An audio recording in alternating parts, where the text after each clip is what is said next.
Ora, muito boas tardes, caro aventureiro, e seja bem-vindo a mais um episódio aqui da Gamebook Guild, a guilda sobre literatura interativa e livros-jogos, onde a escolha vai ser sempre tua.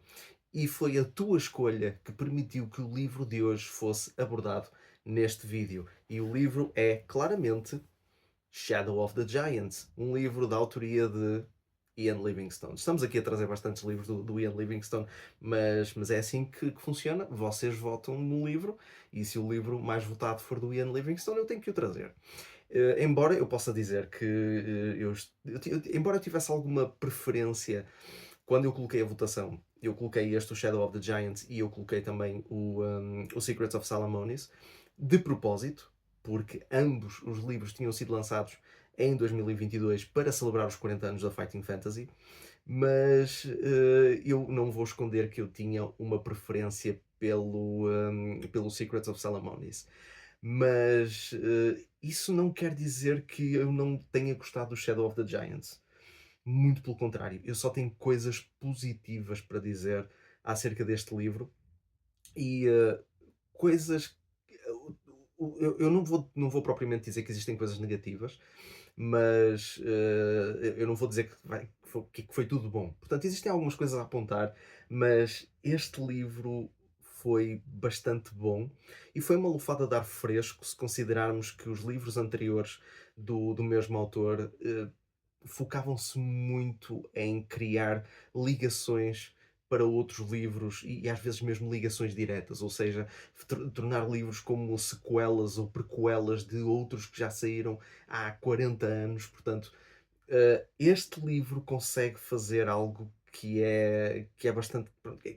Como eu disse, é uma lufada de ar fresco, é diferente e não tenta ser mais do que aquilo que é. Portanto, e lá está, eu estava à espera que fosse, porque sendo um livro que celebra os 40 anos da série, eu estava realmente à espera que fosse pelo menos uma ligação direta ao primeiríssimo livro da Fighting Fantasy, que é O Feiticeiro da Montanha de Fogo. Portanto, eu estava realmente à espera disso. Embora não seja exatamente uma ligação direta, existem ligações, obviamente, mas nada que nos leve a ter que recordar certos eventos ou nem sequer temos personagens que tenham entrado nesse livro. Embora o Feiticeiro da Montanha de Fogo não tenha tido personagens muito características, tirando o próprio feiticeiro, o próprio Zaegor.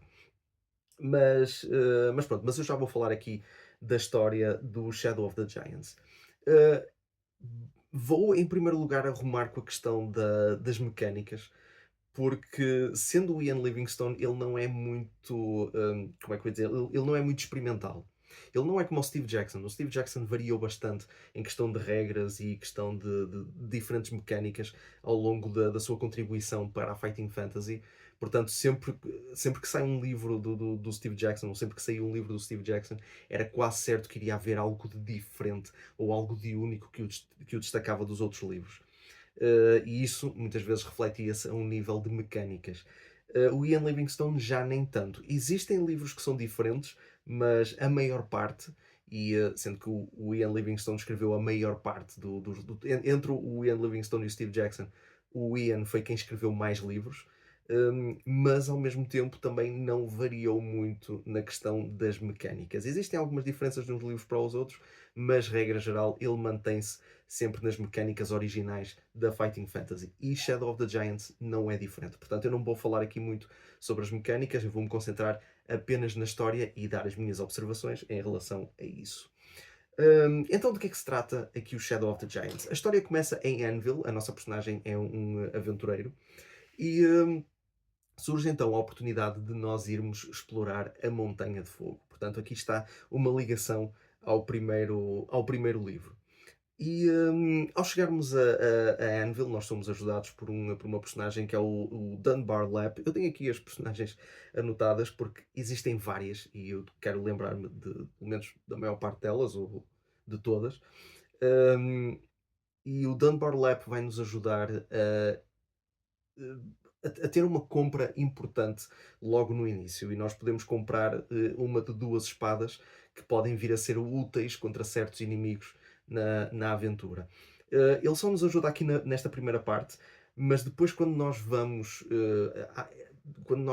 procurar por alguém que nos possa ajudar a explorar a Montanha de Fogo, nós aí depois conhecemos a segunda personagem, que é um anão chamado Higley. Eu tenho que estar aqui a ver os apontamentos, que é um anão chamado Higley. Na verdade, há 2 anões que nós conhecemos, e só para contexto, Anvil sendo uma cidade mineira, pronto, os aldeões são mineiros também.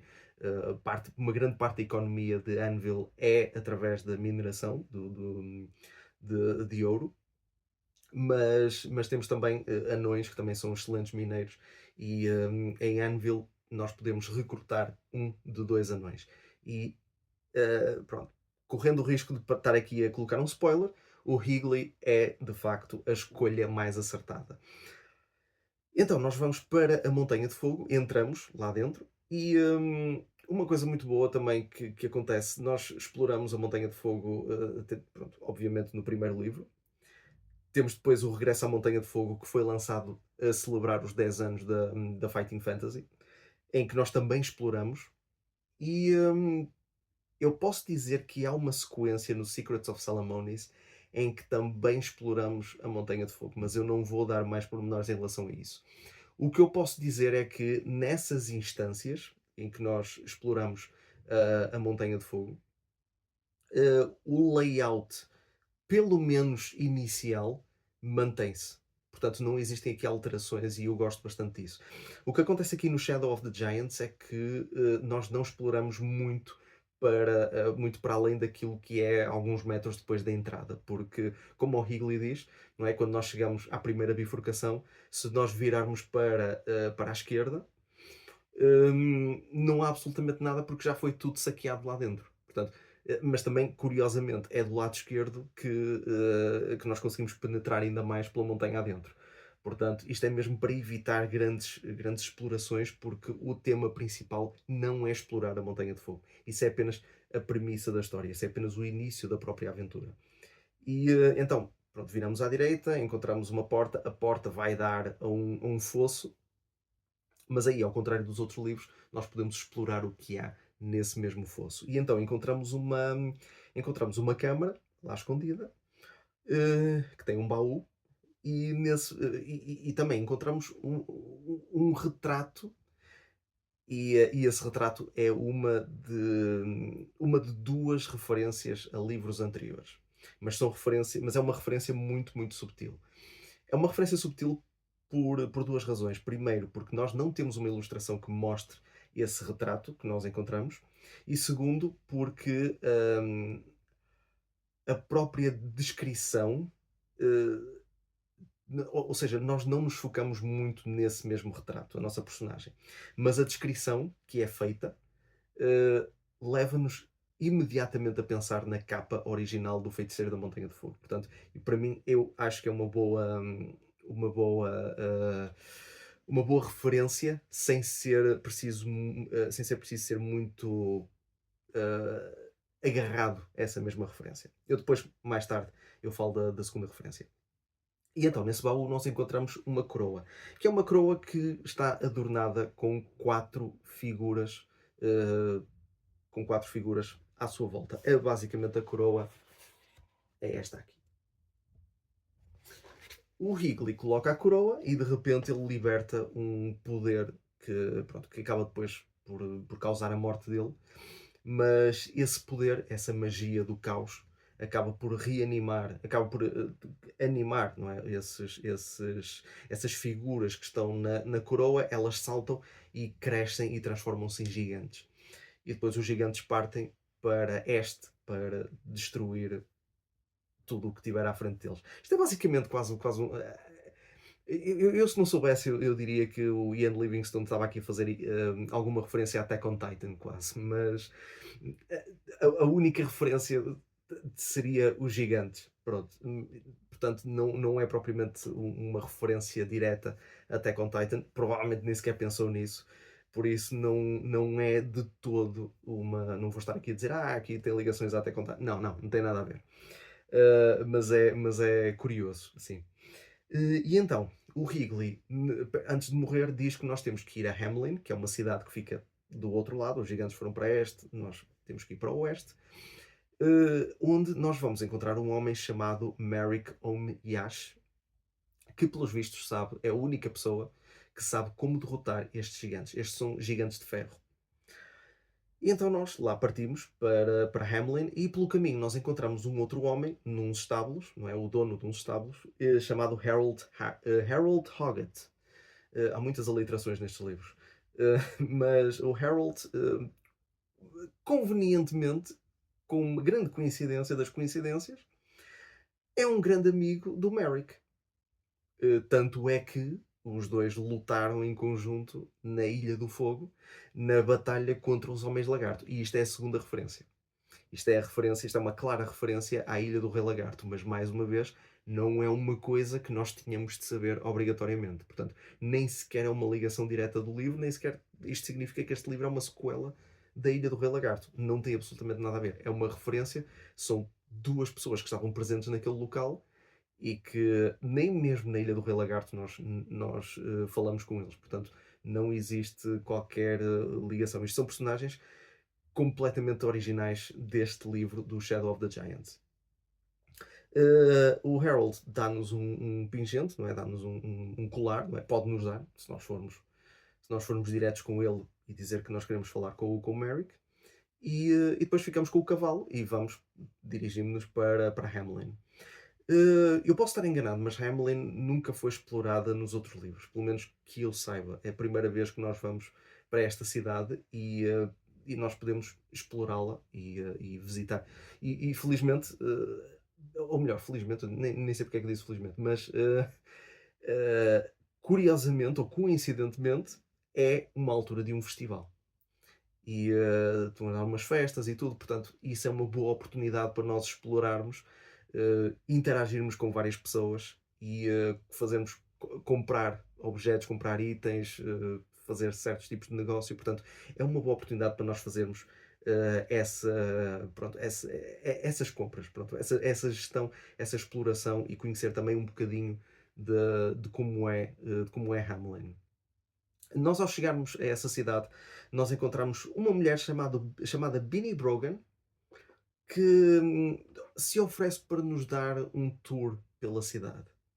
O que é que acontece? Eu não sei se há possibilidade de nós a encontrarmos mais do que uma vez, mas depois de a ter encontrado e de ela me ter levado para um sítio onde depois participei num concurso de comer tartes, é algo que eu acho que o Ian Livingstone gosta muito de fazer isso. Já não é o primeiro livro em que nós estamos num pie eating contest.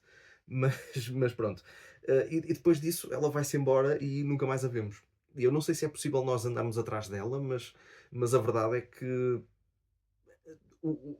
o tour que ela disse que nos ia dar pela cidade acabamos por ser nós a fazer por nós mesmos. Portanto, uh, é uma personagem muito interessante, é uma personagem com bastante personalidade e eu gostava, e de certa forma até gostava que ela nos acompanhasse ao longo da aventura.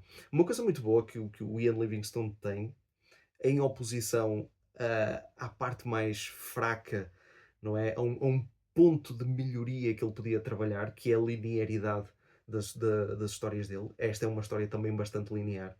É que ele consegue preencher as histórias dele com personagens interessantes. E muitas vezes, na maior parte das aventuras que ele escreve, as personagens que nós conhecemos acompanham-nos ao longo da aventura. Isso dá-nos um bocadinho mais de vida e faz com que as aventuras não sejam tão solitárias e sejam apenas entregues à própria narrativa e à descrição daquilo que nós vemos à nossa volta. E todas estas personagens que nós encontramos são bastante interessantes, são diferentes, têm a sua. Pronto, são personagens que eu considero até tridimensionais. São personagens que têm. Pronto, que eu gostava que fossem mais exploradas. E esta personagem da Beanie eu gostava que fosse mais explorada, porque temos, pronto, da mesma forma como eu gostava que o Dunlap fosse mais explorado, o Higley foi morto muito cedo e depois pronto, temos as outras personagens que nós vamos encontrar que aí sim já pelo menos há uma personagem que nós vamos encontrar e que vai nos acompanhar até ao fim e essa sim tem um bocadinho mais de personalidade e é um bocadinho mais desenvolvida ao longo da história. Mas pronto. lá andamos à procura do Merrick enquanto fazemos compras e exploramos a cidade. E quando o encontramos, mostrei que conhecia o Harold. E depois de contarmos a nossa história, ele diz-nos, não é? O Merrick diz-nos que a única maneira que existe de derrotar estes gigantes de ferro é encontrarmos Rust Beetles, ou seja, escaravelhos da ferrugem, basicamente, que iriam comer ali os gigantes, não é? Ou então torná-los mais frágeis para os podermos derrotar mais facilmente. E coincidentemente, o sítio onde nós podemos encontrar esses escaravelhos é numa caverna nas Moonstone Hills, que ficam diretamente a sul de Hamelin, não muito longe. Portanto, a nossa missão seria ir a essa caverna. Essa caverna está guardada por uma Gorgon, portanto, que diziam que já tinha sido morta, mas não é bem assim. E basicamente, pronto, os escaravelhos estariam depois aí, depois nós tínhamos que ficar com alguns para usar contra os gigantes. Depois nós nos encontramos com o Merrick, e ele depois diz que se vai encontrar connosco mais à frente, quando já estivéssemos nas cavernas. Nós conhecemos uma outra personagem, que é o Goose. Ele é um caçador que está em Hamelin e basicamente ele está a avisar as pessoas da ameaça dos gigantes de ferro. E ele já está a dizer, ele já disse que Stonebridge, que é uma cidade, que é uma aldeia de anões, que fica a este da Firetop Mountain, foi completamente dizimada por esses gigantes. E ninguém acredita nele, nós acreditamos, e basicamente ele depois junta-se a nós na nossa missão para encontrar os escaravelhos e derrotar depois os gigantes de ferro. E pronto, e basicamente é isso. Ele acompanha-nos, não é? Nós entramos nas cavernas, temos lá, pronto, temos de passar armadilhas, enfrentar alguns inimigos, encontramos a Gorgon, derrotámo-la, conseguimos os escaravelhos. Existe ali um problema que é solucionado muito rapidamente, que é quando nós não sabemos como sair da sala onde está a Gorgon e de repente chega o Merrick, entrega-nos um objeto e morre, porque ele foi apanhado numa das armadilhas das cavernas e o Merrick morre ali, do nada, tipo, numa questão pá, 4 ou 5 linhas desde que é dito que ele entrou, cai e, pronto, e morre, não é? Entrega-nos ali aquilo, diz, pronto, dá ali uma última fala e acaba por morrer. E nós, juntamente com o Goose, vamos-nos embora e depois aí é que existe a batalha final contra os gigantes. Uh, não se trata de uma batalha à base de estratégia, porque nós não fazemos escolhas sobre como nós vamos enfrentar os gigantes. Basicamente, essa estratégia é feita narrativamente, portanto, nós combinamos com o Goose para, pronto, eu fico com 2 gigantes, tu ficas com os outros 2, e depois é basicamente uma série de rolagens e de testes de perícia e testes de sorte para determinar se nós conseguimos atacar os gigantes, ou mesmo se conseguimos escapar das investidas deles. E algo também muito interessante que é feito, pelo menos causa aqui alguma variedade e mostra que pronto, a forma como nós derrotamos os gigantes pode ser influenciada mesmo pelas armas que nós temos. Algo bastante interessante que é feito é que quando nós fazemos as rolagens de skill para determinar se nós matamos os gigantes ou não, hum, as rolagens são influenciadas pelo tipo de espada que nós temos. Portanto, por exemplo, se nós tivermos uma Dragon Sword, nós reduzimos 3 ao valor dos dados, o que significa que nós temos uma possibilidade mais alta de conseguir derrotar aqueles gigantes. Se tivermos, por exemplo, uma Vampire Sword, só tiramos uma e por aí fora. Os diferentes tipos de espada vão influenciar esses resultados, o que eu acho bastante, bastante positivo. Hum, Infelizmente, eu não consegui acabar esta aventura, mas por muito pouco. Também não faltava muito para terminar. Isto porque, na tentativa de derrotar o último gigante, faltou-me um objeto essencial, que é o Ring of Entanglement. Faltou-me esse objeto. Mas, tirando isso, eu depois fui ver um bocadinho mais à frente o que é que aconteceria se eu tivesse o Ring of Entanglement e conseguisse derrotar o gigante. Depois eu teria ali uma escolha entre. Porque o gigante teria dois orifícios no peito e eu tinha que escolher o orifício certo para atingir o coração dele, quando espetasse lá a espada, para atingir o coração dele. E depois o final feliz seria determinado por um teste de sorte, para verificarmos se o Goose tinha sobrevivido ou não. Portanto, se o Goose tivesse morrido, seria um final muito agridoce. A ameaça tinha sido combatida, tinha sido resolvida, mas pronto, o nosso companheiro tinha morrido e basicamente o que nós dizemos, regressamos a Hamelin e pedimos para ser construída uma estátua em honra dele. Se ele sobreviveu, nós voltamos a Hamelin. eh, Há muita festa, há muita bebida, há muita comida, há muita folia ali. E depois no fim a nossa personagem pensa: se calhar vamos fazer mais algumas aventuras. Portanto, seria basicamente isso. Mas ah, se não fosse a falta desse anel, teria conseguido chegar ao fim. O que o que me faz levar aqui, pronto, a observar que, embora existam muitos itens que nós podemos obter ao longo da aventura, o shopping list aqui não é muito cerrado. Isto não é algo ao nível da cripta da feitiçaria em que nós temos que ter aqueles objetos certinhos. Uh, Claro que existem objetos que são essenciais, mas em grande parte das vezes o Ian Livingstone não nos pune por não termos um determinado objeto. Quanto muito, se nós não tivermos um objeto, nós podemos compensar com outro. E aí dá-nos uma possibilidade maior de conseguirmos sobreviver a certas provações. E eu acho isso muito, muito bom. Outra coisa é que o shopping list não é muito grande. Os objetos, como não são específicos de uma determinada localização, nós não precisamos de ter aquela linearidade típica dele para nós encontrarmos aquele objeto certo. E isto porquê? Porque alguns dos objetos que são essenciais são comprados em Hamelin. Portanto, a única opção que nós temos é se compramos ou se não compramos aqueles objetos. E nós temos, lá está, temos de saber gerir o dinheiro que temos para podermos fazer as escolhas certas. Depois, claro, à medida que nós formos explorando a cidade e indo por outros caminhos depois nas cavernas, nós depois podemos vir-nos a ser confrontados em certas situações em que comprar um determinado item pode ser que nós, se tivermos comprado um determinado item, isso significa que a nossa vida vai pronto, conseguimos salvar a nossa vida. Por exemplo, um dos itens que eu comprei em Hamelin era Goblin Earwax, ou seja, cera dos ouvidos de Goblin.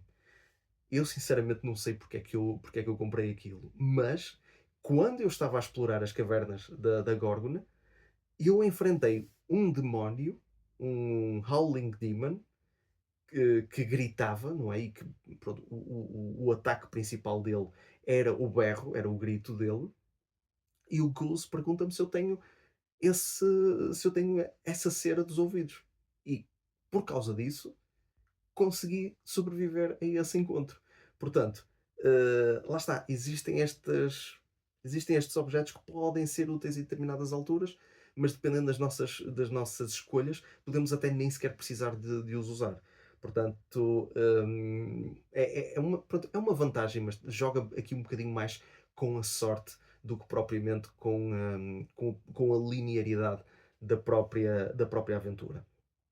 Por fim, e agora aqui para acabar, que é para não tornar este vídeo demasiado longo, como têm sido os anteriores, as ilustrações são bastante boas. Já não são aquelas ilustrações sem vida do Vlado Krizan, mas são ilustrações muito, mas muito melhores.